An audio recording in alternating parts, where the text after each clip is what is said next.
Welcome back to Hashtag That. I'm Brittany Brown-Levin. And I'm Ashley Potvin. From Transformers to Future, we're back with the latest entertainment news updates. All that and more. From Hamden to Hollywood, we are your source for Quinnipiac's entertainment news.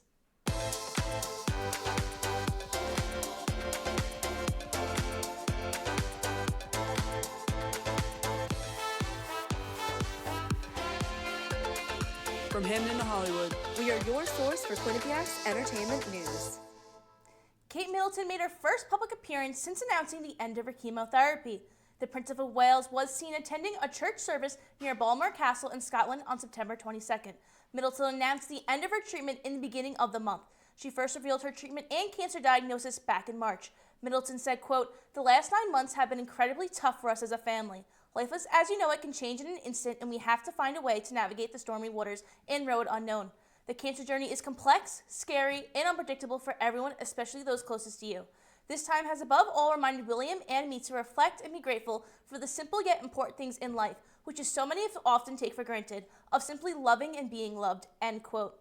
The 42-year-old was also returned to work on September 17th, according to the court circular, the official record of the royal family's activities. Batman sets a new world record by becoming the first ever superhero to receive a star on the Hollywood Walk of Fame. Batman will be presented with the 2,790th star, which will be placed next to those dedicated to Batman, co-creator Bob Kane and Adam West, who famously portrayed the character on television.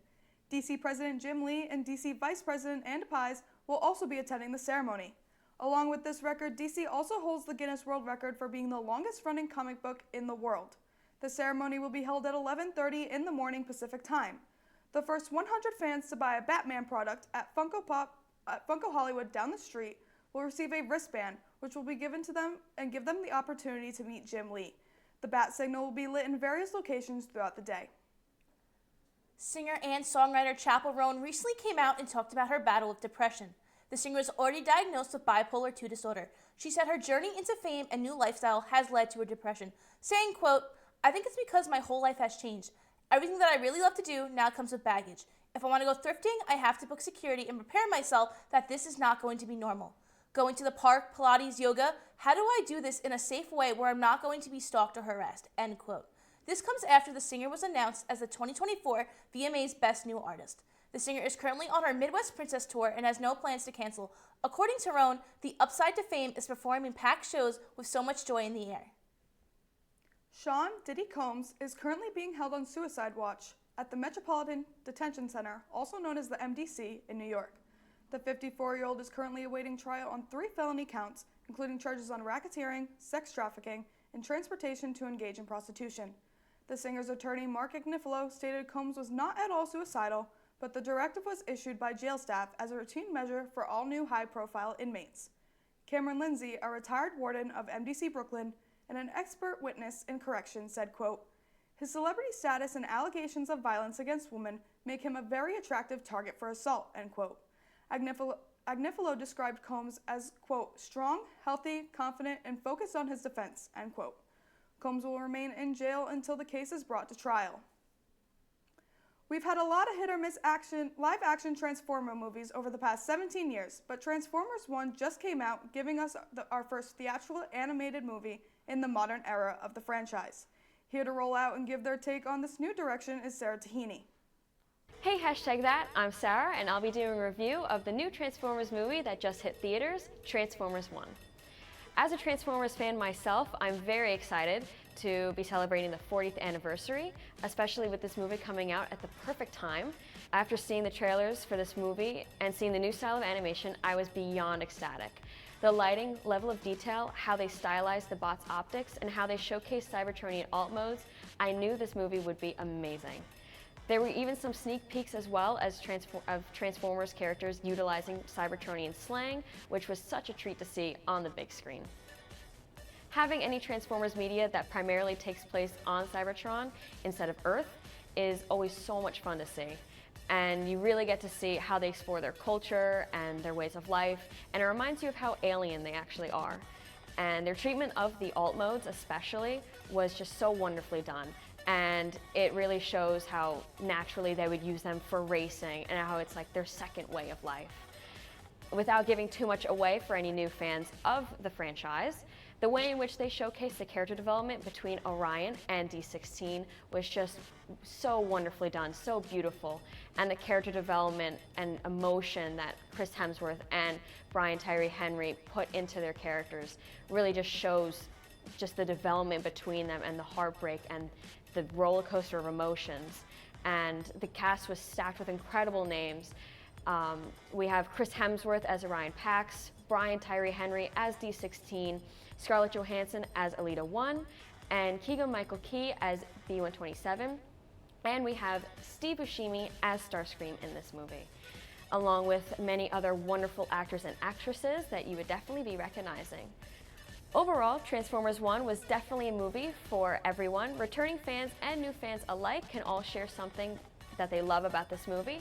And returning fans can see Easter eggs and any characters in the background that they noticed. I know I definitely was so excited to see so many beloved characters in the background.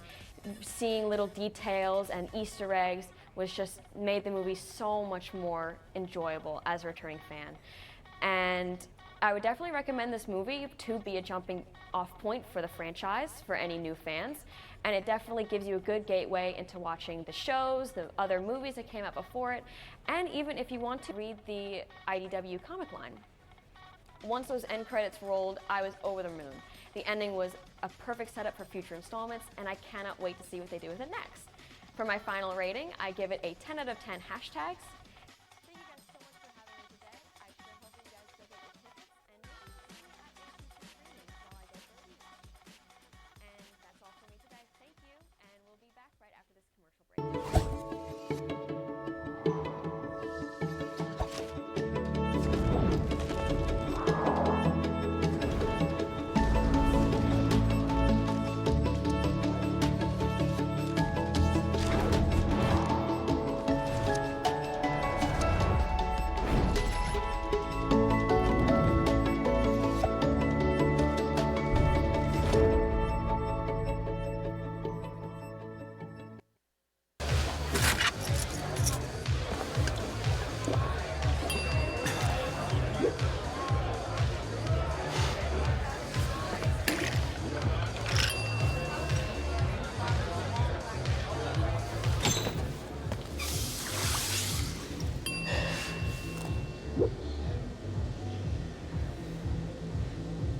If you need to do something to feel okay to drive, you're not okay to drive. Don't drive buzzed. We are taught you don't talk about your problems with nobody because you could get in trouble. And I've been through a lot. Anxiety, depression, sexual assault. When I decided to get help, my life changed. And the mental health box, that was one of the big tools. Accepting help means that we are allowing somebody to bless our life. It's freeing. We got stronger together. Love your mind. Welcome back. Here with tuning in is Brianna Trachtenberg. Thanks, guys. I'm going over all the latest news in music. Starting off, Miley Cyrus and her co-songwriters Gregory Hine and Michael Pollack are being sued for allegedly copying parts of Bruno Mars's When I Was Your Man for her song Flowers. According to the lawsuit, Tempo Music Investments claims that Flowers includes unauthorized exploitation of several elements of Mars's song. Sony Music Publishing, Apple, Target, Walmart, and several other companies are also being named as defendants in the lawsuit for distributing Flowers. Mars and co-writers Ari Levine and Andrew Wyatt are not named as plaintiffs in the lawsuit. The suit states that, quote, any fans of Bruno Mars's When I Was Your Man knows that Miley Cyrus' Flowers did not achieve all of that success on its own. Flowers duplicates numerous melodic, harmonic, and lyrical elements of When I Was a Man, end quote. If Cyrus loses the suit, then the total amount she'll have to pay will be determined, end quote. Now, when you think of Halloween, what song comes to your mind? Of course, it's everyone's favorite, Thriller. Michael Jackson's iconic Thriller music video has surpassed 1 billion views on YouTube. This is Jackson's fourth music video to reach the milestone after Billie Jean, Beat It, and They Don't Care About Us. The 13-minute long video originally aired on MTV in December of 1983. Following the release, it peaked at number 4 in Billboard Top 100 and at number 3 on Hot R&B/hip-hop songs. It was the first video to ever be inducted into the National Film Registry at the Library of Congress. It is also the most downloaded Halloween-themed music video of all time. Now, turning to the upcoming holiday season, Sabrina Carpenter has announced that she will be hosting a holiday music variety special on Netflix. A Nonsense Christmas with Sabrina Carpenter will air on December 6th at 6 p.m. Pacific Time. The special will feature duets and comedic guests, as well as songs from her holiday-themed EP, Fruitcake, and other classic holiday hits. Carpenter said that, quote, "The holidays have always been so special to me. I'm excited to bring my take to a classic holiday variety show, infusing my love of music and comedy to make something that is uniquely me," end quote. Carpenter is producing the special under her Last Productions banner, alongside Michael D. Ratner, Scott Ratner, Simone Spira, and Kiefer Goldberg via OBB Pictures. That's it for this week's Tuning In. Back to you guys at the desk. Marvel and DC have both released the first episodes of their newest series on characters you never would have thought to give their own series to. Michael Katz-Flynn and Patrick Sabero are here to figure out if it really was Agatha all along or the Penguin. Hey hashtag, it's Michael. And I'm Patrick. This week was a big week for Marvel and DC, as both just released new series on their respective streamers, with Agatha All Along and the Penguin. We're here to determine which show was superior. Let's get into it.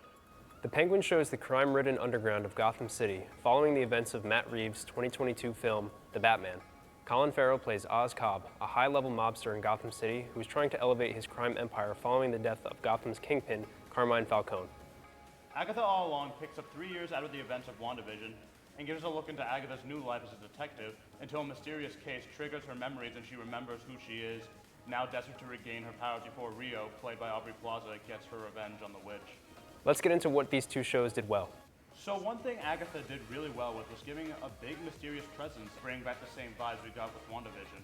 There's an unnamed character who, anytime he said his name, his mouth gets scrolled out, and when he tries to explain what happened to him, the audio disappears.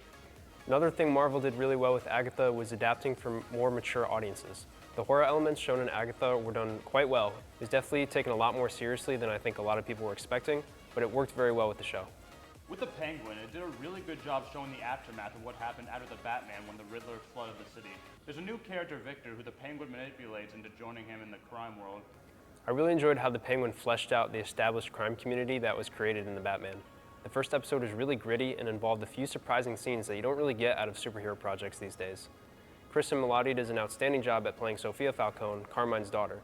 She is an unhinged killer who is heavily involved in the mob scheme, and I'm excited to see how they further develop her character, so let's get into what these shows could have done better.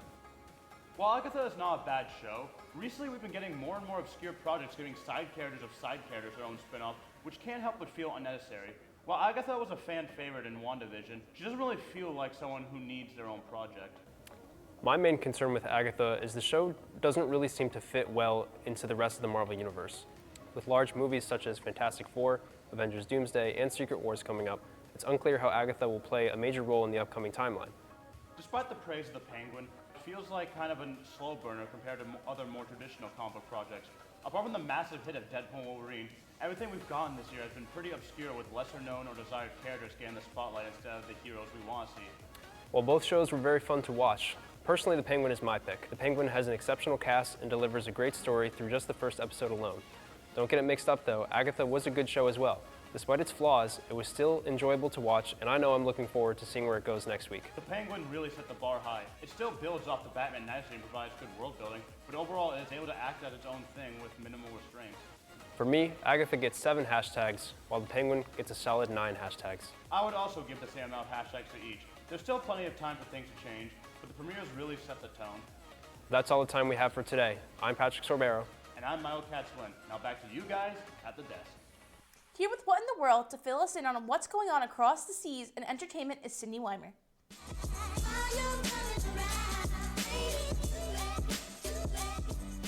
Thanks, guys. We have a lot to go over with what's going on internationally. To start off with news from the United Kingdom, David Graham, the man who voiced Grandpa Pig in the well-known British TV show Peppa Pig, has sadly passed away last Friday. During his life, Graham had a well-versed background in the film industry, starring not only in Peppa Pig, but also acting as the voice of Butler Aloysius Parker in The Thunderbirds, as well as the voice behind Evil Daleks in Doctor Who. Known well for his distinctive voice and friendly character, numerous fans have taken to X expressing their sadness of Graham's passing. As of now, Graham's cause of death has not been announced to the public. Moving over to Spain, the 72nd San Sebastian Film Festival began last Friday with the premiere of Audrey Diwan's Emmanuel. The film, which boasts actors such as Noemi Merlant, Will Sharp, and Naomi Watts, gave a racy start to the festival, with its inspiration coming from Emmanuel Arson's erotic novel. The movie features a steamy plot of a young woman venturing on a business trip to Hong Kong, only to seek romantic interests with other guests at the luxury hotel she is staying at. The festival is also expected to feature other renowned films throughout its duration, including Florence Pugh's and Andrew Garfield's We Live in Time, as well as Edward Berger's Conclave. Finishing off with some very exciting news, Australian pop star Kylie Minogue has recently announced that she will be going on her largest tour yet. The tour will act as a sequel to her comeback album, Tension, and is set to begin in her home country of Australia this February, later moving through Asia and the United Kingdom. The pop icon has said in a statement that she is excited to be showcasing her music by, quote, celebrating the Tension era and more, end quote. So far, 20 dates to the tour have been announced, but Minogue claims more are scheduled to come. Aside from her album Tension, Minogue is known for her 2 Grammys, as well as her performance at the Sydney Olympics in 2000. That's it for this week's What in the World. Don't go anywhere, as we'll be right back after this commercial break. I tell my son, I love you every single day. I love you. Now, my dad has never said that to me. Not because he doesn't love me, but because culturally it wasn't comfortable for him. Now that he's a grandfather, he says, I love you to my son every time he sees him. My advice to all the fathers out there, forget the cultural restrictions. They grow up way too fast for you to waste even a single precious moment.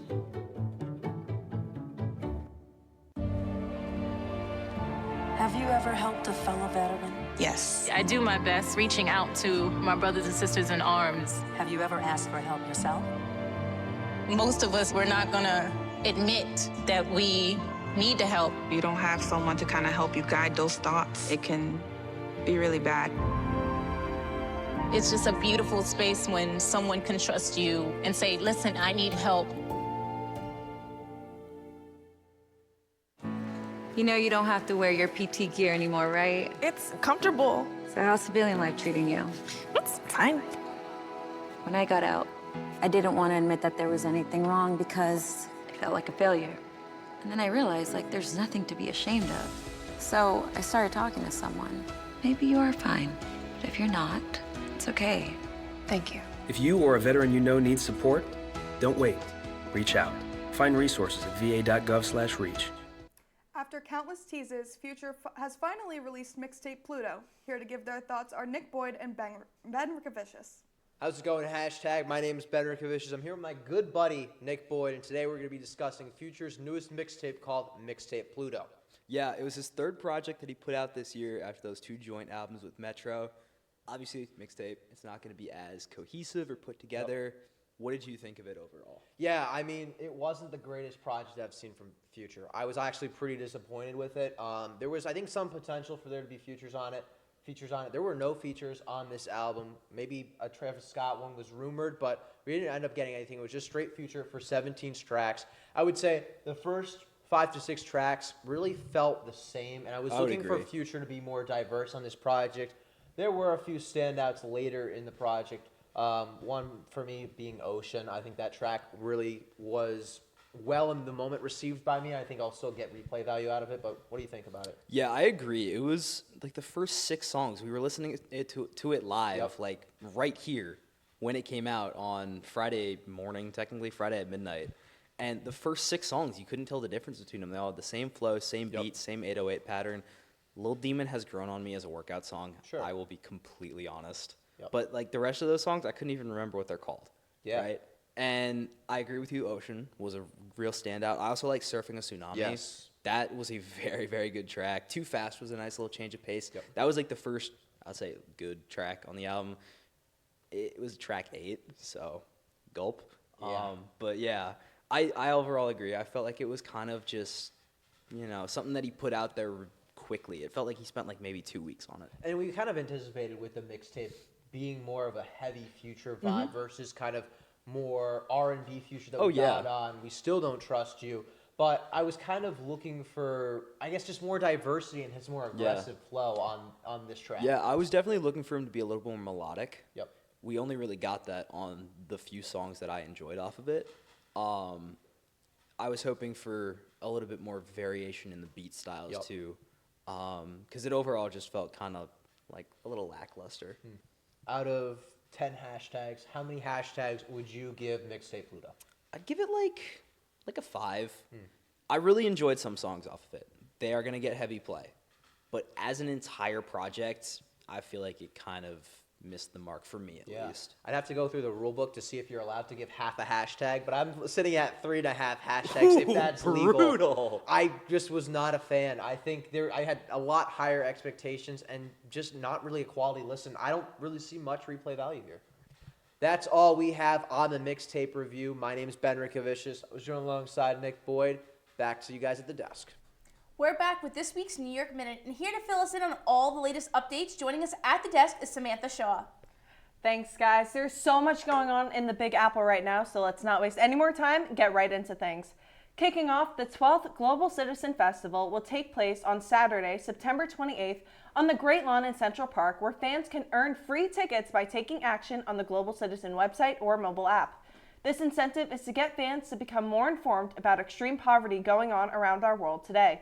The event will be hosted by Hugh Jackman and will consist of appearances by Dr. Jane Goodall and Chris Martin, in addition to musical performances by Post Malone, Doja Cat, Benson Boone, and many others. Boone is also set to perform at Odyssey's We Can Survive event along artists such as Justin Timberlake, Tate McRae, and New Kids on the Block, that very night at the Prudential Center in New Jersey. Brittany and Ashley, how important are the lineup at these events? Are fans going to support the causes or the artists? You know, I really think it's a mix of both, and I think it's a good strategy to bring fans who are fans of the artists, to get them to have more information, to spread more awareness on the cause, and then people going for the cause just having a good time with the artists. What do you think? No, I agree. I think the artist they pick is pretty important, because then it depends on the fan base too. So like the fan base is like for a younger audience, and to teach them more about what's going on in the world, I think that's a great idea. I mean, I would love to go see Benson Boone. I know you would love to go see Benson Boone too. So I think it really is important. They go together, that the artist you pick is going to be the age group that you want to teach about what's going on in the world. So I think they kind of correlate with each other, like Ash was kind of saying, but that's how people are going to learn about what's going on in the world, by the people who enjoy the artist. What do you think? Absolutely. Yeah, no, there's so many things going on around our world, and those are two different events. I think that it's really a strategy thing with their brand managers and their PR agents to teach a whole bunch of different people, because those are different types of artists who are coming. Post Malone is very different from, Benson Boone, so it's a great mix. But in other news, this upcoming Saturday will also mark Saturday Night Live's 50th season on air. The late-night comedy sketch show has taken the world by storm, providing dozens of celebrities with their claim to fame. The season's first episode will be hosted by Gene Smart with musical guest Jelly Roll. SNL has also announced some of the 50th season's future hosts and musical guests, including John Mulaney, Ariana Grande, Michael Keaton, Coldplay, as well as many other stars. In addition to this milestone, fans can expect Saturday Night, directed by Jason Reitman, to hit theaters exactly 49 years after the show first aired on October 11th, 1975.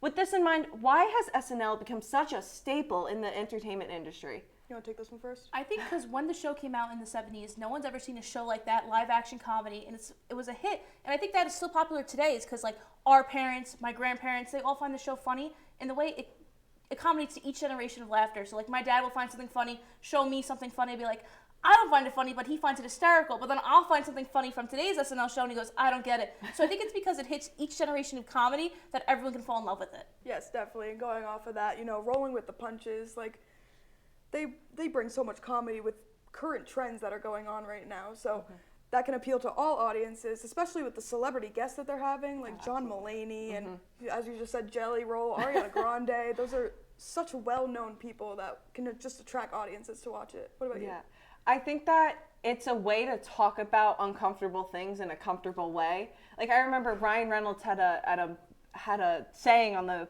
Deadpool and Wolverine, it's like a cultural cry for help, and I feel like that's what SNL kind of like just takes on in all of its form, because I see sketches that are political, I see sketches that are just like straight up relatable, and I think that's what fans are looking for, and that's why it's been on for so long. But it has been Such a pleasure to join you guys alongside Desk. I will be signing off, but you'll have more of these two after this commercial break. My name's Stacy, I'm 57, and I was adopted in 2020. One teen can come in and make you look at life in a whole different way. You know, he's my father, so I look up to him a lot. If I can be 10% of the man he is, I'll be a happy person for sure.